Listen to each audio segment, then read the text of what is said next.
ನಮಸ್ಕಾರ ಫ್ರೆಂಡ್ಸ್, ಈ ದಿನದ ಬ್ಲಾಗ್ಗೆ ಸ್ವಾಗತ. ಒಂದೊಳ್ಳೆ ಮಾತಿನಿಂದ ಬ್ಲಾಗ್ ಸ್ಟಾರ್ಟ್ ಮಾಡೋಣ.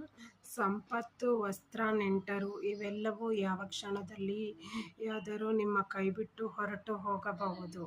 ಆದರೆ ಭಗವಂತನು ನಿಮ್ಮನ್ನು ಯಾವ ರೂಪದಲ್ಲಾದರೂ ಕೈ ಹಿಡಿಯುತ್ತಾನೆ ಮತ್ತು ರಕ್ಷಿಸುತ್ತಾನೆ. ಯಾವುದೇ ಸಂಬಂಧಗಳು ತಾನಾಗಿಯೇ ಸಾಯುವುದಿಲ್ಲ. ಕೆಲವು ಸಂಬಂಧಗಳು ವರ್ತನೆಗಳು ಅವಾಗಿಯೇ ಮನಸ್ಸನ್ನು ಮೌನವಾಗಿ ಬಿಡುತ್ತವೆ. ಜೀವನದಲ್ಲಿ ಯಾವಾಗಲೂ ಎರಡು ರೀತಿಯ ನೋವುಗಳಿರುತ್ತವೆ. ಒಂದು ನಿಮ್ಮನ್ನು ನೋವುಂಟು ಮಾಡುವುದು, ಒಂದು ನಿಮ್ಮ ನೋವನ್ನು ಬದಲಾಯಿಸಲು ಬರುವುದು. ಎರಡು ನೋವನ್ನು ನೀವು ನೋಡುವಿರಿ. ಸಂತೋಷದಲ್ಲಿ ಭರವಸೆ ನೀಡಬೇಡಿ, ಕೋಪದಲ್ಲಿ ಉತ್ತರ ಕೊಡಬೇಡಿ, ದುಃಖದಲ್ಲಿ ಯಾವ ನಿರ್ಧಾರಗಳನ್ನು ತೆಗೆದುಕೊಳ್ಳಲು ಹೋಗಲೇಬೇಡಿ. ಅನುಭವದ ಸಾಲುಗಳು ಮನುಷ್ಯನ ವರ್ತನೆಯನ್ನು ಹೇಳುತ್ತದೆ. ಮನುಷ್ಯ ಹೇಗೆ ಎಂದು ವಾದಿಸುವ ವರ್ತನೆ ಹೇಳುತ್ತದೆ ಅವನ ಜ್ಞಾನ ಎಷ್ಟು ಅಂತ. ಅಹಂಕಾರ ಹೇಳುತ್ತದೆ ಅವನ ಹತ್ತಿರ ಇರುವ ಧನ ಎಷ್ಟು ಅಂತ.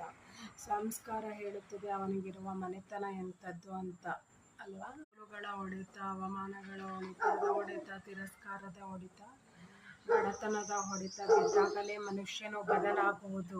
ಮಾತು ಇತಿಮಿತಿಯಲ್ಲಿರಲಿ. ಮಿತಿ ತಪ್ಪಿದರೆ ಕೇಳುವ ಮನಸ್ಥಿತಿಯಲ್ಲಿ ತಿಥಿ. ನಂತರ ನೀವೇನು ಮಾಡಿದರೂ ಬದಲಾಗುವುದಿಲ್ಲ. ಕೇಳುವರ ಮನಸ್ಸಿನಲ್ಲಿ ನಿಮ್ಮ ಸ್ಥಿತಿ. ಉಚ್ಚರಿಸಿ ಪದವ ನೋಡಿ ಅವರ ಪರಿಸ್ಥಿತಿ.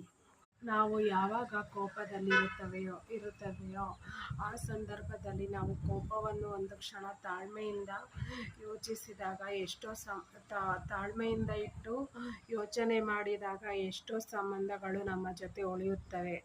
ನಂಬಿದವರಿಗೆ ಪ್ರಾಣ ಕೊಡುವ ಅಗತ್ಯವಿಲ್ಲ. ಪ್ರಾಣ ಇರುವವರೆಗೂ ನಂಬಿಕೆ ದ್ರೋಹ ಮಾಡದಿದ್ದರೆ ಸಾಕು.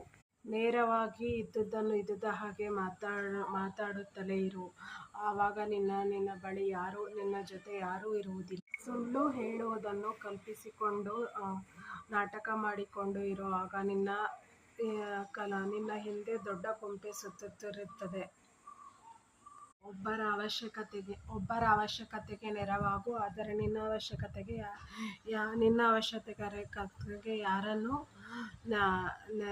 ನೆನೆಸಿಕೊಳ್ಳಬೇಡ. ಏಕೆಂದರೆ ನಿನ್ನ ಅವಶ್ಯಕತೆಗೆ ನೆರವಾಗುವಷ್ಟು ಕನಿಷ್ಠ ಸಮಯವೂ ಕೂಡ ಯಾರಿಗೂ ನಿನ್ನ ಬಗ್ಗೆ ಇರುವುದಿಲ್ಲ. ಇಲ್ಲಿ ಸಮಯ ಸಾಧಕರಷ್ಟೇ ಇರುವುದು, ಸಮಯಕ್ಕಾಗುವವರಲ್ಲ. ಅರ್ಥವಾಯಿತೆ?